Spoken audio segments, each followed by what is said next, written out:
if you're going to move to a different strategy or you're going to move to a different amount, you need to come up with a trading education plan. Now, that doesn't mean you need to go buy a course, but it needs to say, okay, how are you going to deal with that? And that could be through coaching, mentorship, journaling, using AI, using these things to help. It really comes to a lot of self-analysis and just introspection.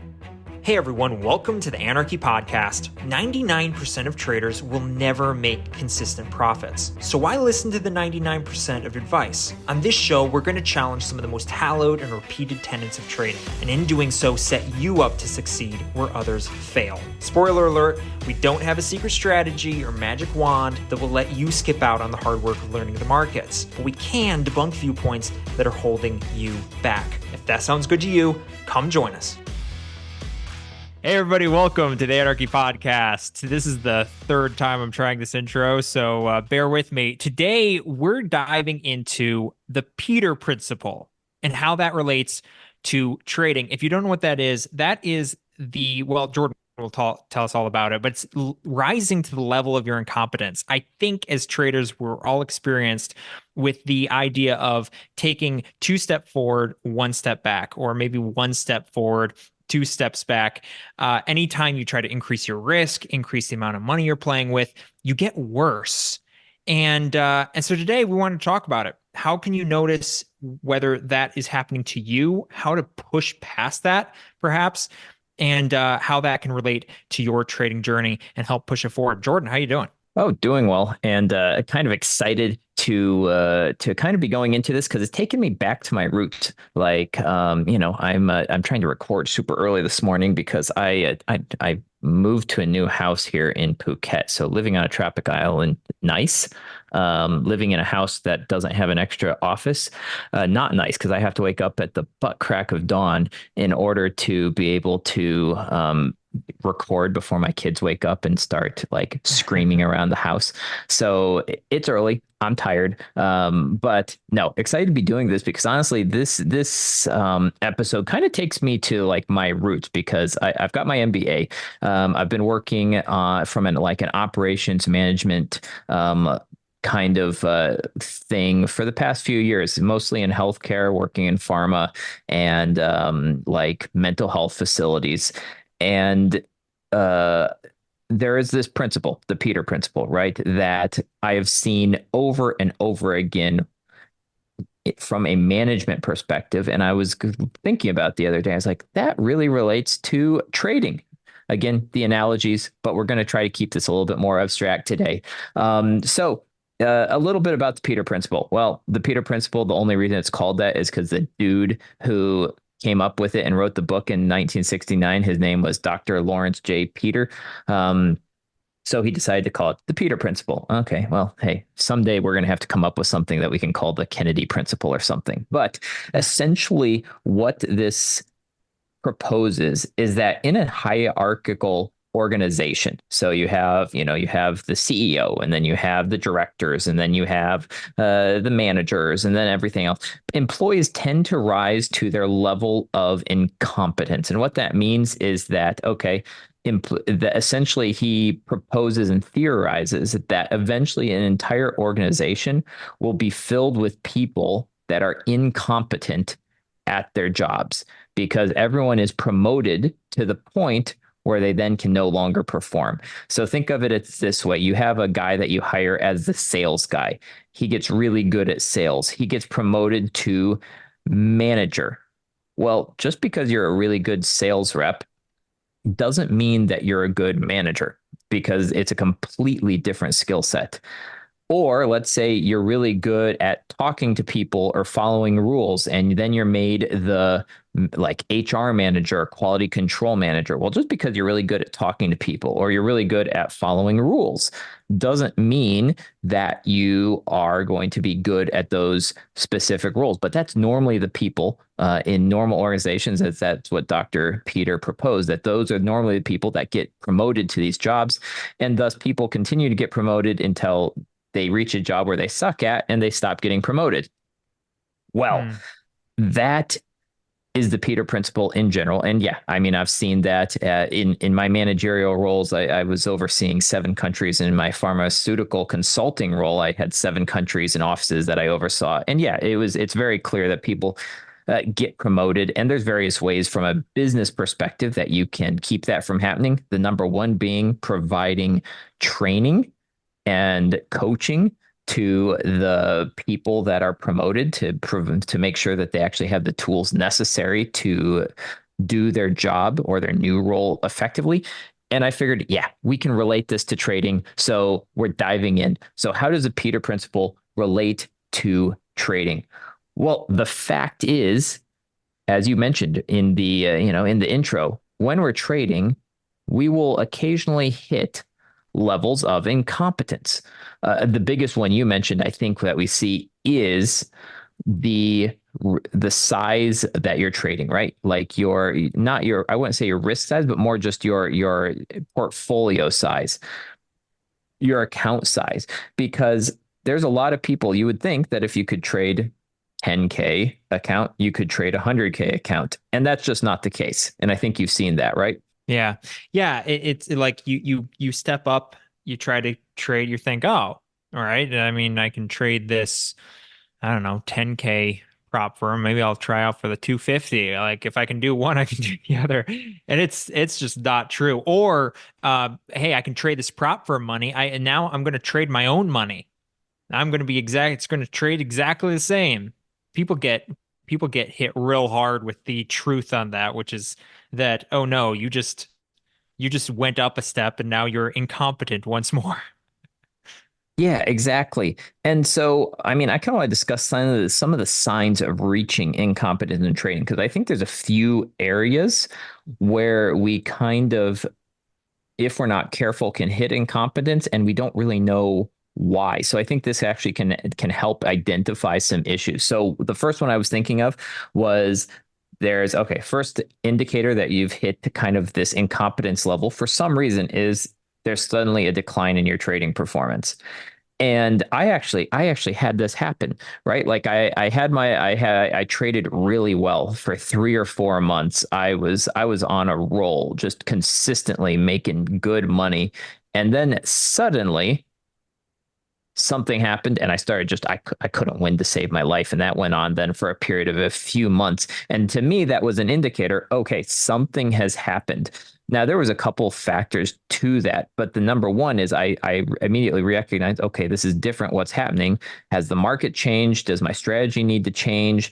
Do I need to change stuff? And it turned out that my stop losses were getting smaller and smaller, and the markets were not breaking out and then moving the way they were. Like the price was not moving as nearly as much. If you take a look at the Dow, for like a few months ago, it or even just the past few months until just recently, it wasn't really breaking out, right? It was just ranging up and down.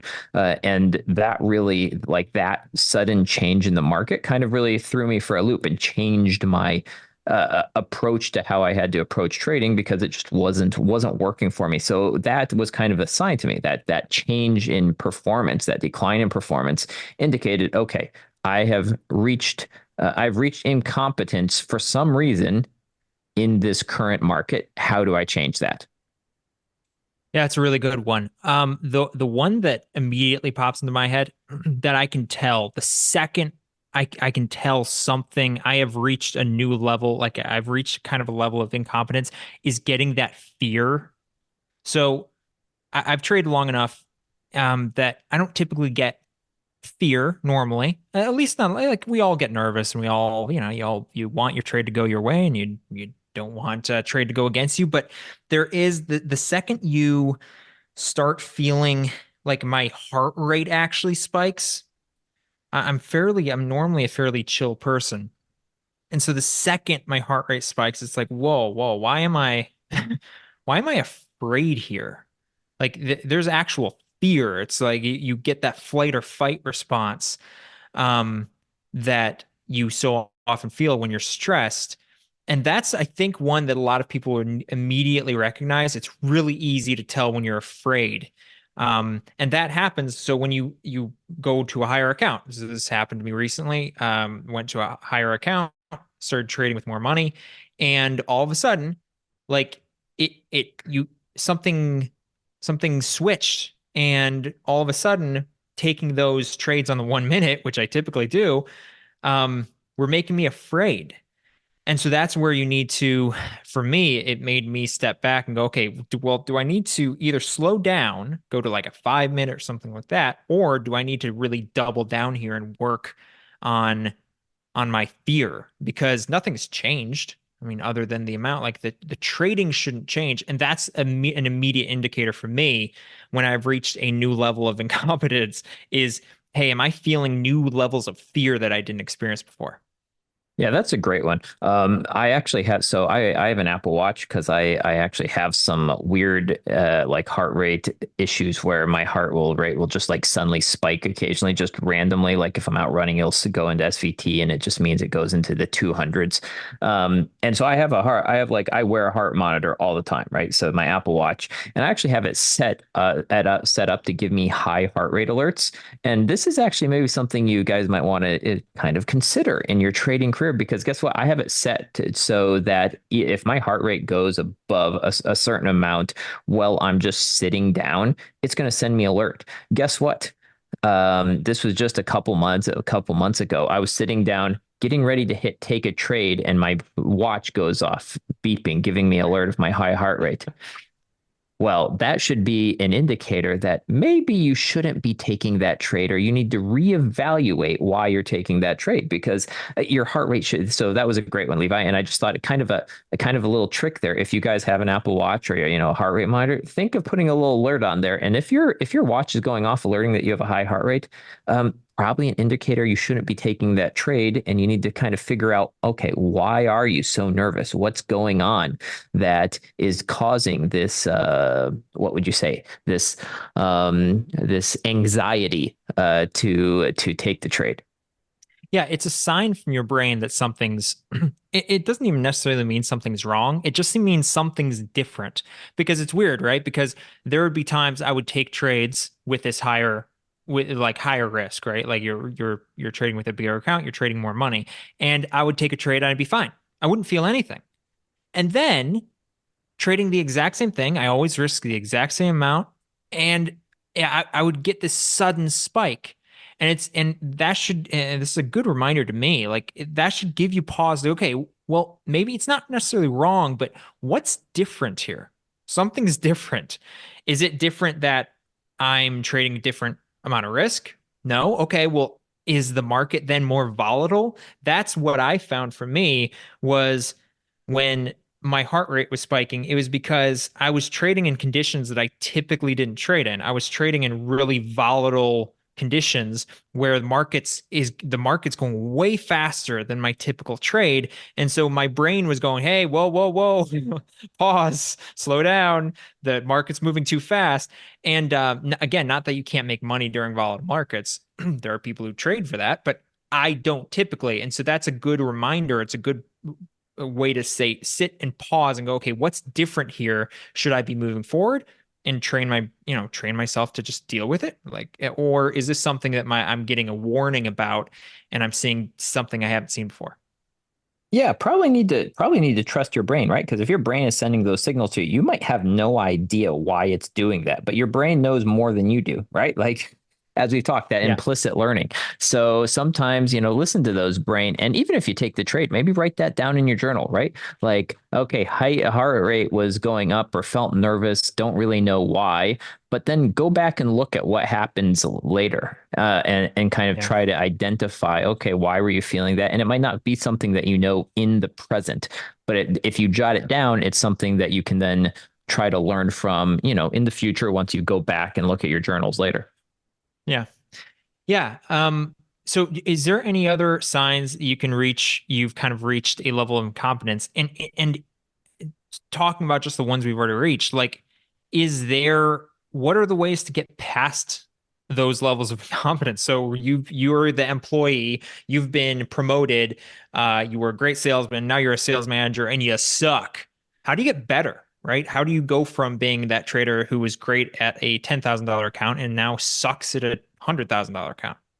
Yeah, I mean, so there's two of them. Well, one of them is kind of just the obvious, is just, practice makes perfect. Just you got to start doing it. Like you're never going to be a good manager until you've managed, right? Like you can have all the raw skills, but you're never going to be a good manager until you actually try managing a team of people.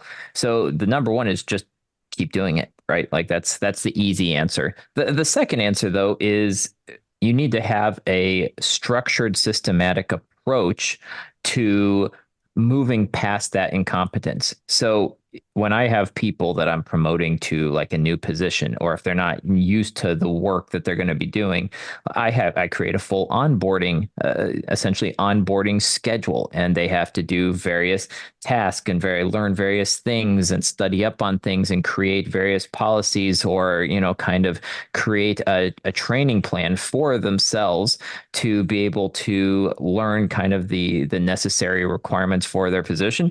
And that's the same with trading. Like, so if you're going to move to a different strategy, or you're going to move to a different amount, you need to come up with essentially a trading uh, education plan. Now that doesn't mean you need to go buy a course, right? But it needs to say, okay, how are you going to deal with that? And that could be through coaching, mentorship, and then also just journaling. Because again, journaling we've talked about before, using AI, using these things to help coach you through. Okay, this is how I felt. This is what I did. If I feel this way, I'm going to do that. Right? Like it really comes to a lot of self-analysis, coaching, and just introspection to really work through those. So as long as you know it's going to happen, it's really easy. It's that sales rep that is a hotshot sales rep that is amazing, that just comes in as a manager and feels like, yeah, I'm the best sales rep. We're going to nail this.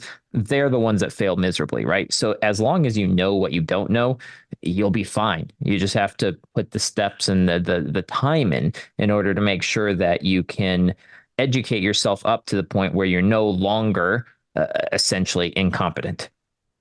Yeah, I really like that because, like you said, those two go together because, practice makes perfect. You just got to do it. On the other hand, you also need to make sure you're not just going to flame out. Like if you put the lower rung employee and make him CEO, well, it's not like they're going to learn it. No, they're just going to fail miserably and ruin the company at the same time. So there is something that talks to the idea of working upwards in small amounts, right? We encourage people to work upwards in their prop firms and how much money they're using, and then being strategic about it. And really, I really appreciate that in like actually putting a plan together and being really consistent and strategic about it. I just like that because I think, well, I know my tendency is to be very, very casual with day trading. It's like, oh, woke up in the morning, I'll look at the charts and I'll watch some YouTube in the background and I'll take some trades and not treating it like it's really, you're trying to learn a new skill. It's takes real commitment to being analytical and being very, I guess, I don't know, orderly in how you're approaching getting better.